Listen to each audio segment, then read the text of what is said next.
So I'm looking at Arthur Chickering's 7 Vectors of Identity Development.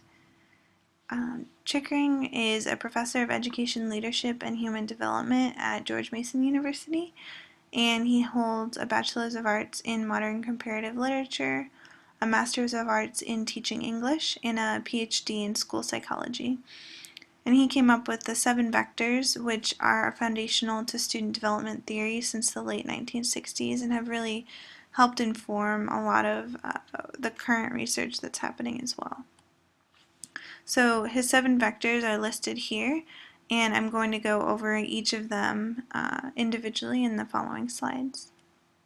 Vector 1 is developing competence, and each vector has both a position and a trajectory, so it implies both a position and a movement. So maybe you'll notice that as we go through each of them. Chickering says that there are 3 kinds of competence. There are intellectual, physical and manual skills, and interpersonal competence. Intellectual competence is skills in using one's mind, building a repertoire of skills to comprehend, analyze, and synthesize. And he says it also entails developing new frames of reference that integrate more points of view. Then physical and manual skills are pretty self-explanatory. It's the athletic, artistic types of skills, the things that you actually are producing tangible products. And then interpersonal competence is more complex abilities to tune into another person and respond appropriately, to align personal agendas with the goals of the group, and choose from a variety of strategies to help a relationship flourish or group function. So it's actually not just being aware of your own agenda and what you're wanting to do, but to kind of bring that together within a larger purpose or meaningful group setting. Vector 2 then is managing emotions, which is also pretty straightforward. Chickering says, like unruly employees, these emotions need good management. So it's not about eliminating emotions, but cultivating an awareness of them first, and then being able to learn appropriate channels for releasing them. He talks about a balance between self-control of emotions and self-expression. And so that's kind of the vector, the area of development in which emotions are really just becoming a part of the self-awareness. Vector 3 then is moving through autonomy toward interdependence. And this involves being less bound by others' opinions. Chickering talks about this being, so there are 2 facets of independence. There's emotional independence and instrumental independence. Emotional independence is described as a freedom from continual and pressing needs for reassurance, affection, or approval. And that can be seen in separation from parents, reliance on peers, as well as non-parental adults and occupational or institutional reference groups. And he talks about the culmination of this is a diminished need for such supports, increased willingness to risk, loss of friends or status in order to pursue strong interests or stand on convictions. And then instrumental independence is actually more functional. It's organizing activities and solving problems in a self-directed way, as well as the ability to be mobile. Both are sort of a practical expression of independence, being able to navigate information and then apply it without having to be taken step by step through the process, and then also being able to physically get from one place to another without having to be taken by the hand or given detailed instructions. And Chickering says this also involves the ability of one to find the information or resources required to fulfill their personal needs and desires. So it seems like both emotional independence and instrumental independence are all about being able to assert self and take risks, as well as then developing autonomy. And Chickering says that greater autonomy enables healthier forms of interdependence, and he describes interdependence as respecting the autonomy of others and looking for ways to give and take with an ever-expanding circle of friends. Vector 4 is developing mature interpersonal relationships. And he says that there are two parts of mature interpersonal relationships. One is tolerance and appreciation of differences, and the second is capacity for intimacy. With number one, respect is the big word there, and so this is kind of building on the previous understanding of interdependence, and it's growing your ability to appreciate and respect those around you. But he says it also translates from your individual relationships to broader acquaintances across cultures. So you're able to kind of have an appreciation for other cultures and for those who are very different from you, both both in your own sphere of influence as well as away from that. And then capacity for intimacy involves both freedom from narcissism and freedom to choose healthy relationships and make lasting commitments. He says that development means more in-depth sharing and less clinging, more acceptance of flaws and an appreciation of assets, more selectivity in choosing nurturing relationships, and more long-lasting relationships that endure through crises, distance, and separation. So both of these, respect and appreciation as well as the ability to be intimate, are very important for the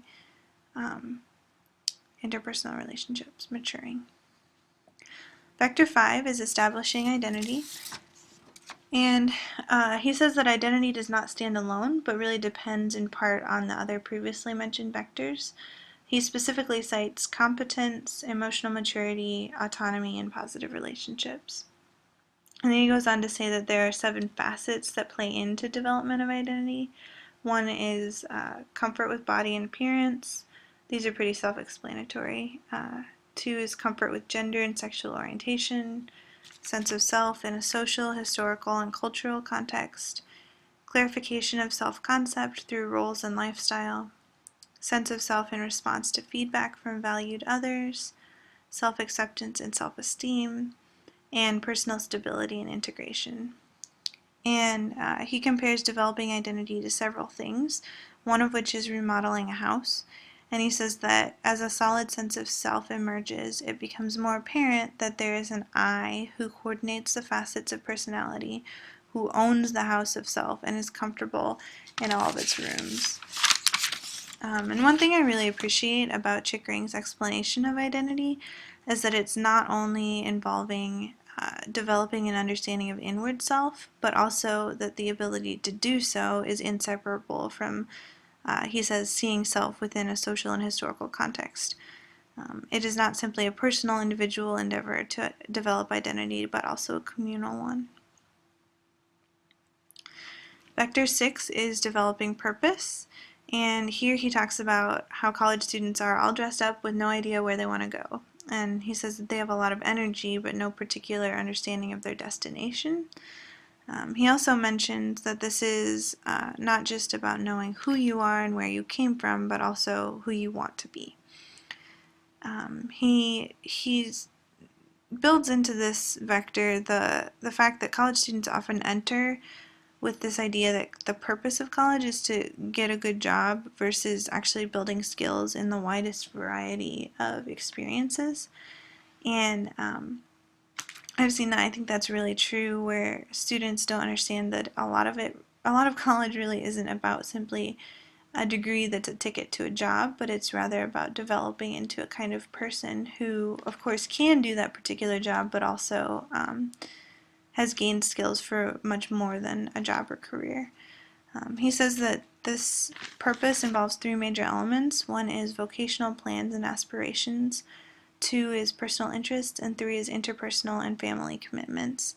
And he describes vocation as well in this section. He says that this, first of all, involves students' ability or individuals' ability to unify different goals within a larger, more meaningful purpose, and also to exercise intentionality on a daily basis. But he, with regards to vocation, Chickering says that we discover our vocation by discovering that what we love to do. And I've also heard it said, kind of described as the thing that you can't not do.